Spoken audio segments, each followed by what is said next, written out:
Production subsequent to agriculture. Why? What effect has rent on price or value? Why? Literature. See works cited at the close of the preceding chapter. Chapter 3, Wages.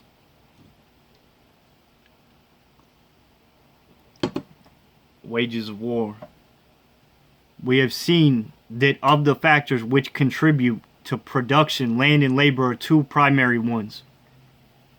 Having discussed rent, or the portion of the product allotted to the owners of land, we next consider wages, the portion allotted to labor.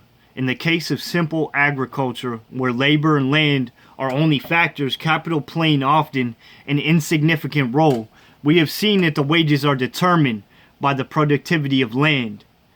So long as free land exists, which will produce in excess of the absolute needs of labor, workmen in other industries too will not have the wages determined by the same rule, for they are not likely to accept less than they could earn by working free land.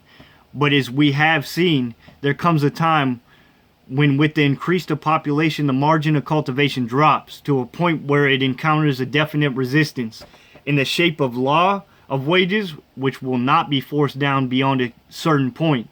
It is this law of wages which we have now to consider.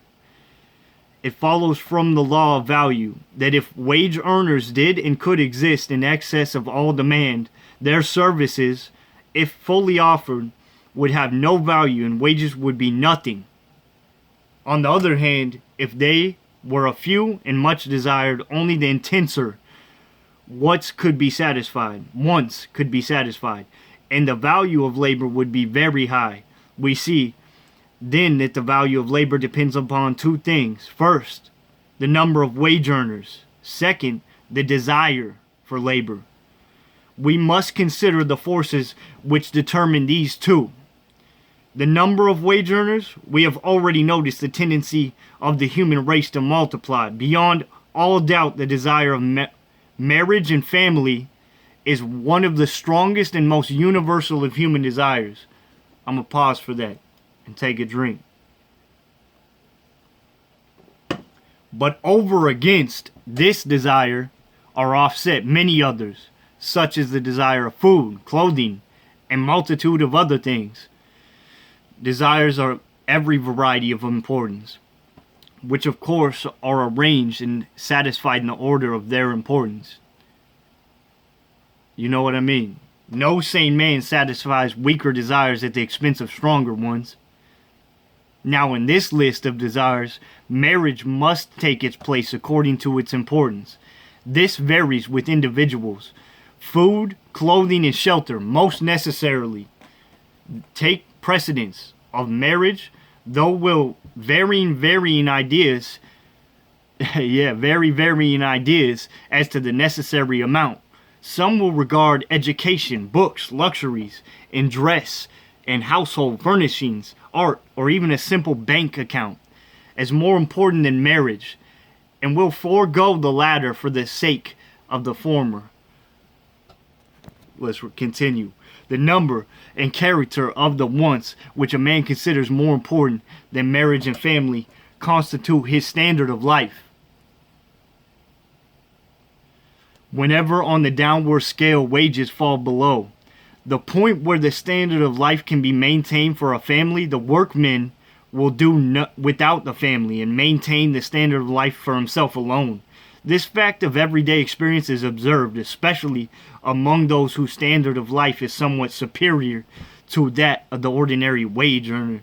As for this instance, clerks, it is proverbial that they do not marry as soon as they would like on account of their small income. In the great shop in Paris, known as the Bon Marché, that's how I'm going to pronounce it, the widow of the founder left it. Okay, read this quote off too. It is only as they lead men to refuse to bring beings into existence except under certain conditions of subsistence that these wants become a standard of life. Quotes, the standard of life then constitutes a sort of ultimatum on what part of laborers, a limit below which they will indeed work, if they must, below which they will not, perhaps cannot maintain their numbers. Of course, it is more often limits the size of family than prevents its formation. A general lowering of the standard of life, an increased indifference as to the fate of our prosperity, is the most appalling possibility suggested by our science.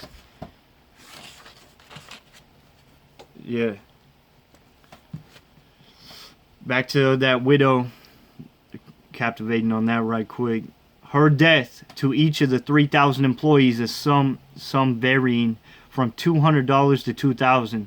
According to their term of service, an immediate result of the legacy was 79 marriages among the employees of the institution. These people, finding it impossible heretofore to marry without lowering their standard of life, remained single until this legacy made it possible to do so. Spit. Economic importance of the standard of life. It is plain that the standard of life, by restricting marriage, limits the number of wage receivers, and so tends to increase the value of labor. If we were to adopt the conception of economics, which many writers have unconsciously followed as the science which treats of employers, in their relation to wealth, the maintenance of a high standard of life to workmen might seem undesirable, so long as employers look upon the rest of animate creation as composed of varieties of quadruped and biped cattle designed for their service. The only standard of life which they will consider, and one which will maintain the certain standard of working efficiency.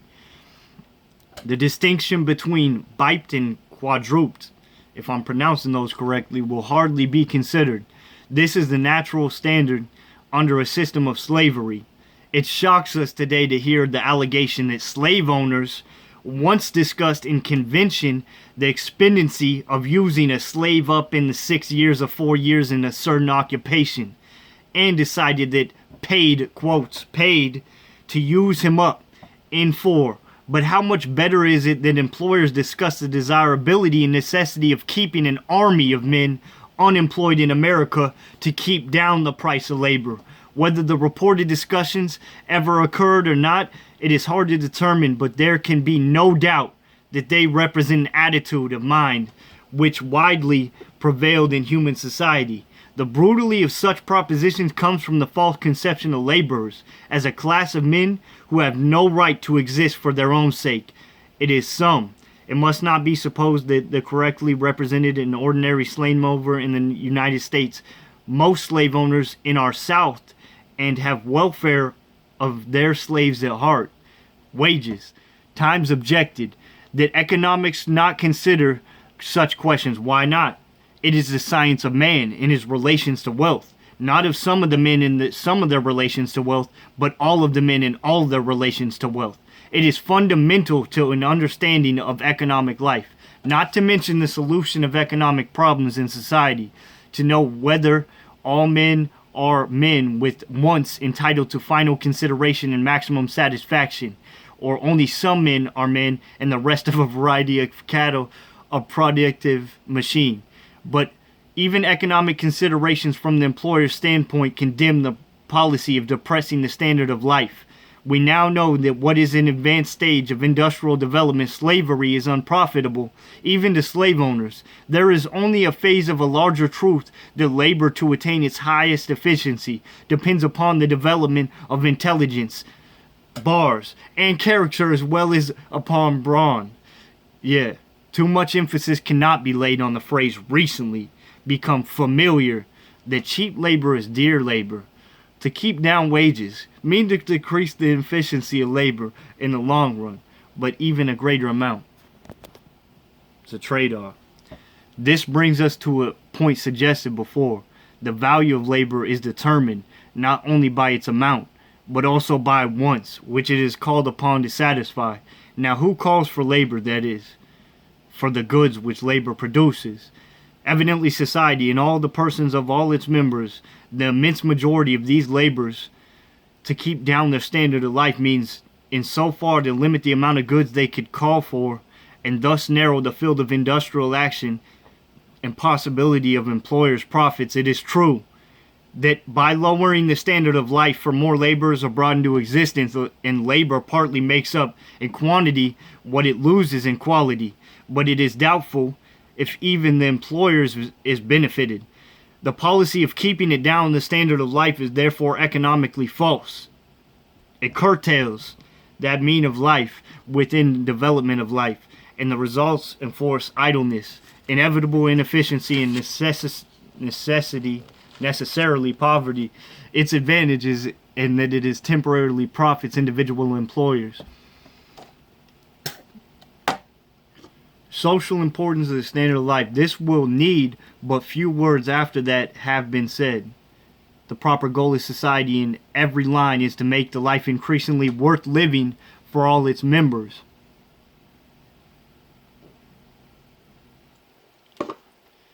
We are forced to ask in such connections, in what does national prosperity consist?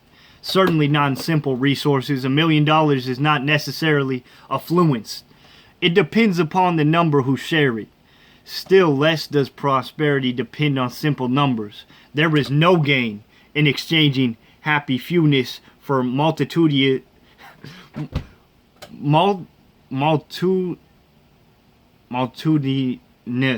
misery. Fuck it. multitudinous. Don't know how to pronounce it. Multitudinous. Fuck it. Misery. Lest all of these can, for our nation's prosperity, be measured by the affluence, the resting of substratum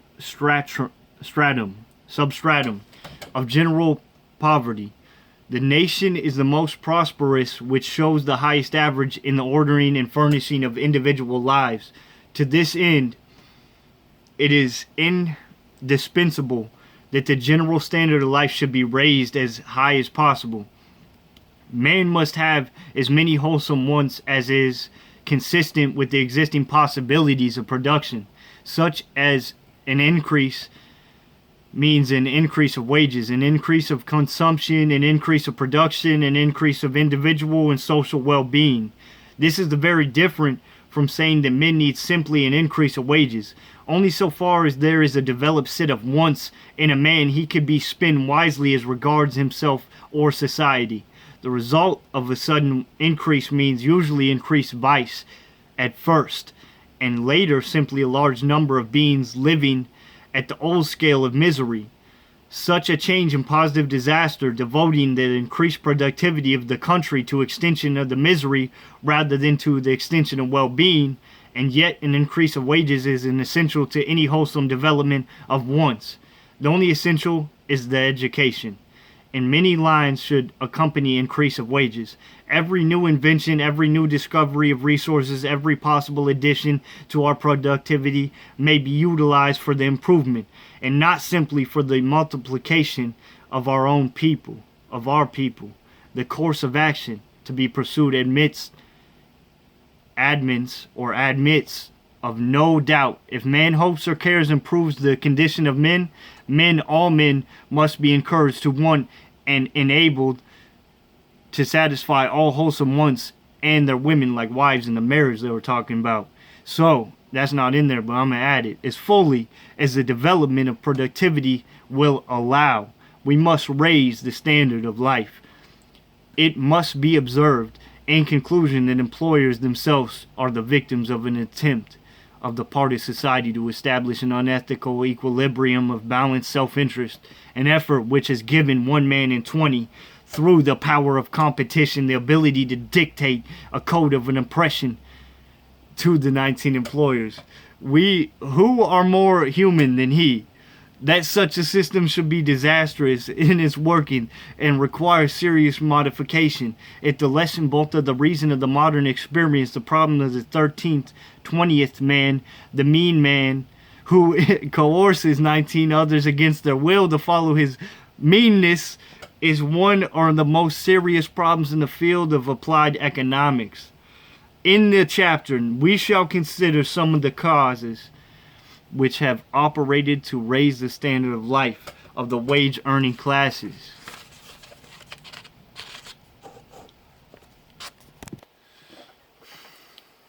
Summary. Number 1. So as long as the free land exists, wages are determined by the product on the best unappropriated land. 2. Since the value of labor is all of the other goods is determined by the desire for it, the amount offered is an important factor in determining wages. 3. The increase of laboring population is determined by its standard of life, that is, by the number and character of wants which are considered more important than marriage and family. 4. An effort to depress the standard of life can be advantage only to the employers and only temporarily. It eventually diminishes the demand for all goods. All.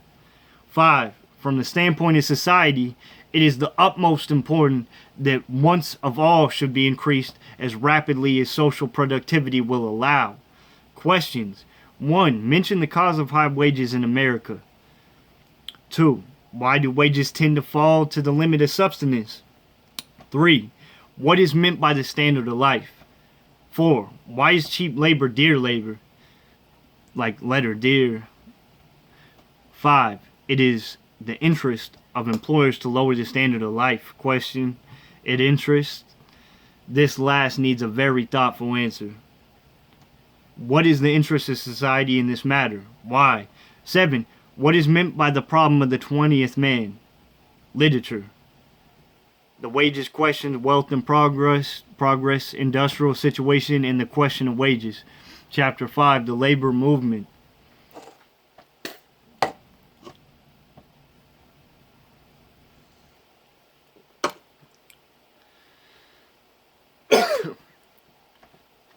It is a matter, for we regret that in this book like this so little notice can be taken of the efforts, often heroic and largely successful, of individual employers to benefit workmen. Such efforts, though the very important in the aggregate,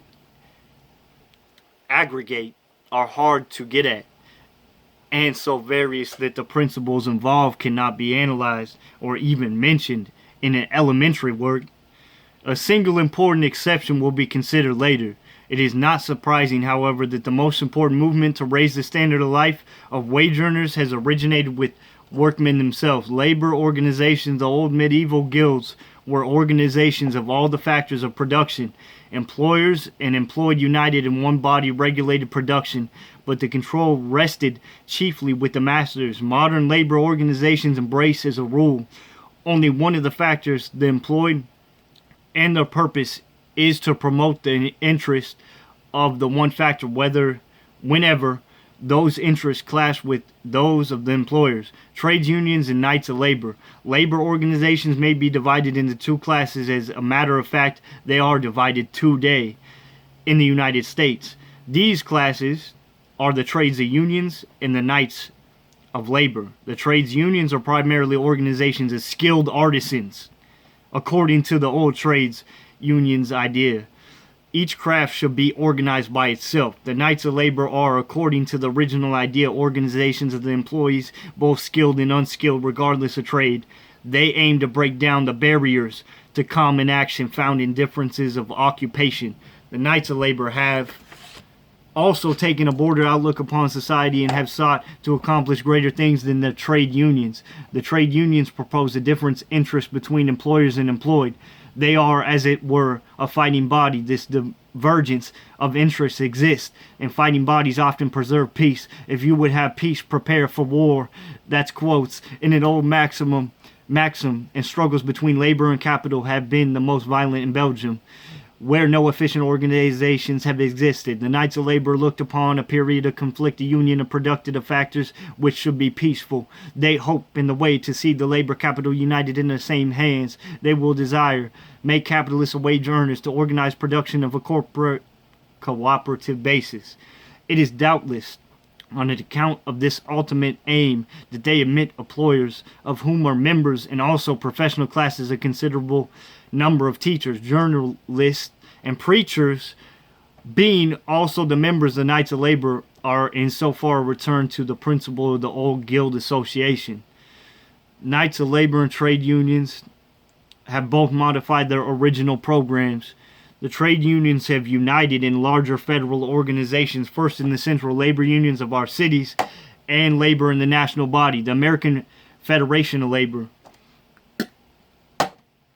This national body, the American Federation of Labor, this national body has also made provision for the organization of unskilled working men and for local unions of working men of different trades where those engaged in each trade are too few for separate organizations. The Knights of Labor have, on the other hand, organized separately a considerable number of trades in what are often called district assemblies, quote, and have thus recognized more largely than they were at first inclined to do the principle of federation with separate crafts as a basis. A bitter contest between the Knights of Labor and the trades unions has been waged, but there is now some evidence of an effective desire for harmonious cooperation in this prosecution of common aims. Growth of labor organizations, it has been estimated at least 1 million working men in the United States are members of labor organizations. The number, of course, varies. A period of prosperity for the organization is generally followed by one of the reaction. At the present, it seems to be a period of recovery from the period of reaction, which began early in 1886, perhaps in 1885, and continued for several years. Reaction always terminates in new advance, and thus far in the United States, each new advance has carried the labor organizations farther forward than ever before. Farmers' organizations. Drink.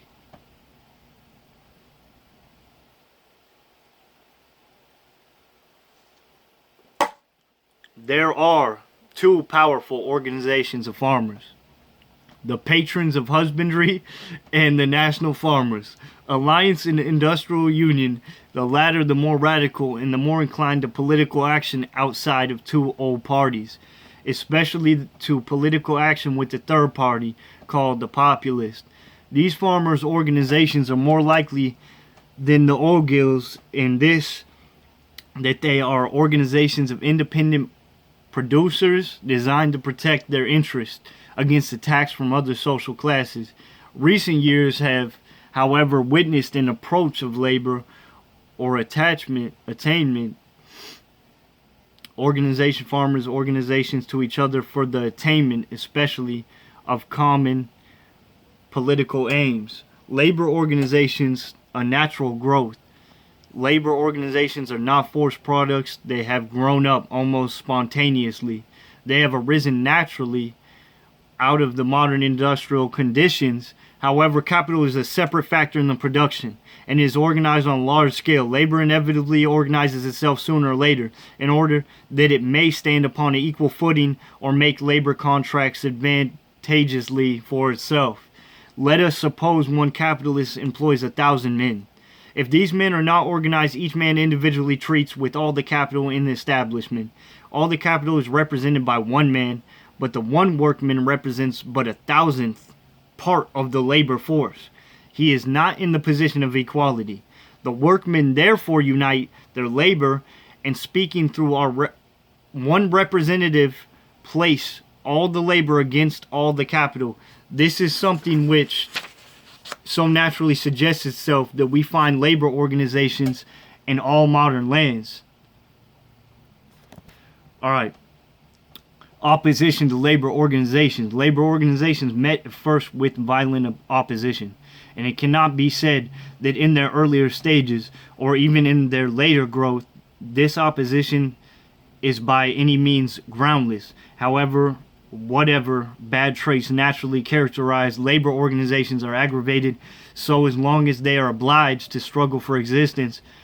Whenever the fact of their right to exist frankly acknowledged and employers ceasing to persecute them or their officials recognize the man who treats in a representative capacity for the scale of the commodity labor as courteously as they would an agent for the sale of the corn or wheat.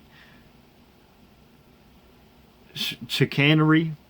As courts long did in England, they tend to become strong and conservative. The fact is undoubted that most serious abuses and outrages have attended the progress of labor organization, but they have simply exhibited weakness of frail human nature and weaknesses which have been observed in more frightful manifestations in those other organizations, nevertheless excellent, with which we call church and state. Fuck yes. The true course is to recognize the beneficence, fuck yeah, of the principle of the organization, and to contend only against abuses. It could scarcely be too much to say that it is true opinion of nearly all competent observers in England, Germany, and the United States.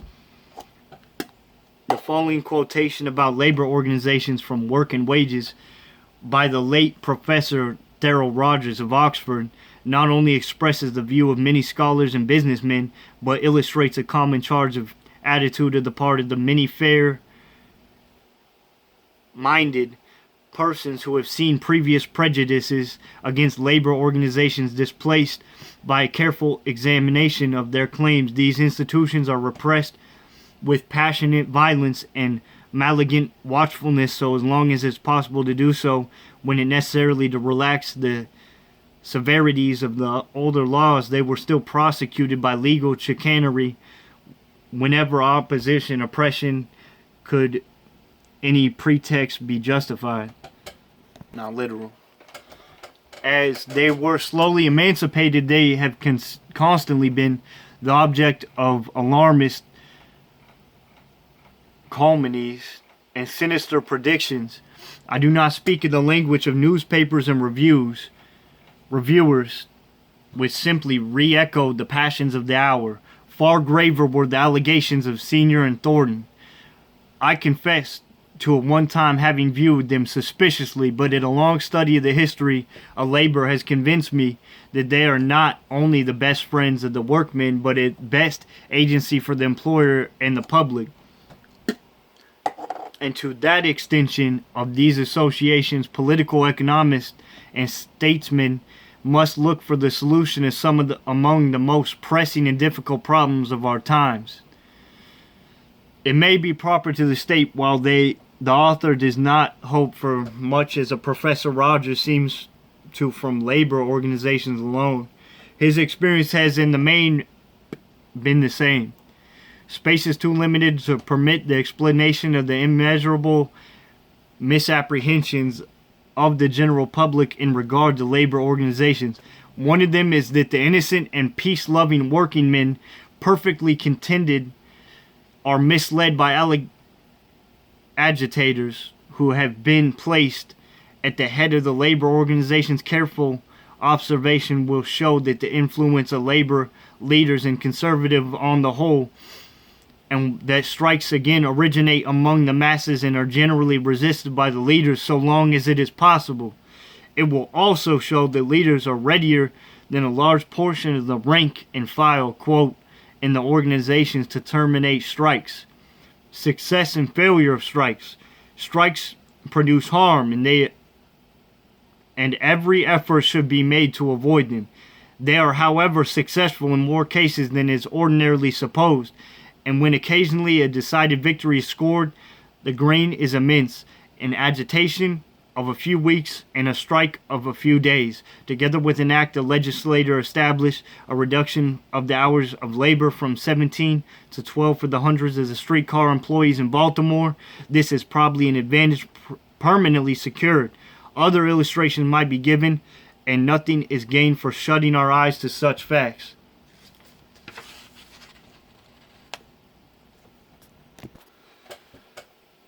Violence is disastrous, and the welfare of the masses can be only secured by peaceful measures. While condemning its deserved terms violence, which too often accompanies strikes and which reacts against working men, it is only fair to recognize the fact that this violence is largely due to criminal classes. In cities which improve such opportunities for disturbance, and not only the workmen, it is to manifest, however, that even so it is another argument against strikes wherever they can be avoided, and for the settlement of differences between labor and capital by peaceful arbitration. I'm going to trip out on the temperance. Nearly all labor organizations are temperance societies, and many of their officers are total abstainers. That's abstained from. They have greatly diminished intemperance among those who belong to them. Educational value. Their educational value is also noteworthy. The debates and discussions which they foster stimulate the intellect and do much to counteract the it's decadence, but they're saying deadening efforts of a widely extended division of labor. Labor organizations bring men and frequently also women together and furnish opportunities for social culture. Temptations to coerce indulgence and thereby lessen an important side of human nature receives better opportunity for development. It is here, especially, that labor organizations have defined their jurisdiction. It is often objected that they try to exclude worthy men from their limited number and seek by distressing a part of their number to raise the wages of the rest. What they are really trying to do is raise the workman's standard of life, which implies that the betterment shall take the place of multiplication and once be allowed room to increase. It is said that the limitation of numbers in one trade can overcrowd others, and that if all trades were successfully organized, nothing would be gained. Such an objection overlooks the fact that the operation of union tends to check imprudence and maintain a just balance between numbers and the means of development. No purpose could be more laudable, though it cannot be said that it is always wisely or successfully pursued. It may be hoped that labor organizations are preparing the way for a better civilization. Certainly one of the most hopeful features of the situation is the willingness to be organized working men to listen to strong and manly words from those who understand their real purposes, who go among them and with sympathy for their just aspirations endeavor to help them distinguish between the foolish and the wise, the wrong and the right, to show them how to pursue the good and to inspire them with faith in that righteousness which alone could exalt the masses in a nation. That is, the nation as a whole. Weaknesses of labor organizations. Some of the weaknesses of labor organizations have already been intimated. Said integrated, but intimated. These weaknesses are partly inherent and partly accidental, and it may be well to summarize them. Number one, based on strife. They are, as a rule, based on strife. They aim to prepare their members for industrial